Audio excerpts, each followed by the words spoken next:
Manhattan may be a small town in Kansas, but here at the Little Apple Pride event, love and support was heard and shared from the community. For more information about LGBTQ events and campus resources, you can visit k-state.edu/LGBT. Arbor Day is tomorrow, but I don't think Mother Nature will mind us celebrating a day early.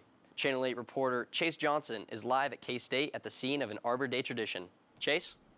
Voter turnout saw historic lows this year, as around 1,100 students cast their votes for student body president.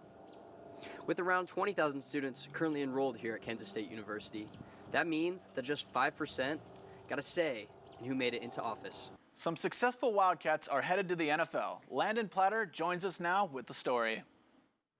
Thanks, Blake. The 2022 NFL Draft saw 4 Kansas State players drafted this previous weekend in Kansas City. That many players haven't been drafted from K-State in the same year since 2003. The 2 biggest names from those 4, Felix Anudike-Uzomah and Deuce Vaughn, were drafted in the 1st and 6th rounds.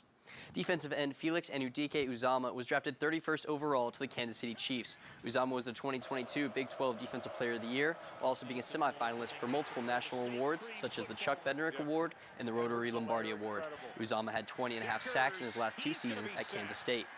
Running back Deuce Vaughn was drafted in the 6th round by the Dallas Cowboys. Vaughn was a 2021-22 consensus All-American and is 2nd in all-time rushing yards at Kansas State, behind only Darren Sproles. Vaughn rushed for over 3,500 yards and 34 touchdowns during his 3-year career at Kansas State. Along with those 2 stars, here are some other Wildcats who were either drafted or picked up by a team in free agency. As you can see, cornerback Julius Brents was drafted 44th overall, and he went to the Indianapolis Colts.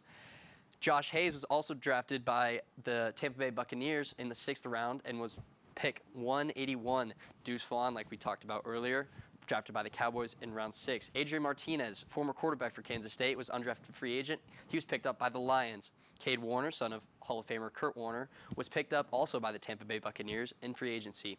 Kicker Ty Zentner signed with the Philadelphia Eagles. And finally, wide receiver Malik Knowles signed with the Minnesota Vikings. Coach Jerome Tang has landed Texas star guard Tyler Perry. Perry averaged 17.3 points per game last season while helping the Eagles to win their first ever NIT championship. With Marquise Noel entering the draft, the Wildcats were in need of a playmaking guard. Perry was the 2023 Conference USA Player of the Year and NIT Most Outstanding Player. Perry committed to Kansas State over other Power 5 programs, including Ole Miss, Texas Tech, and Florida. Perry is the 12th best transfer right now, according to CBS Sports, and the first recruit Tang has landed from the transfer portal in 2023. Although football and basketball may be done for this year at Kansas State, there's still one team that has made it to the postseason. Here's more.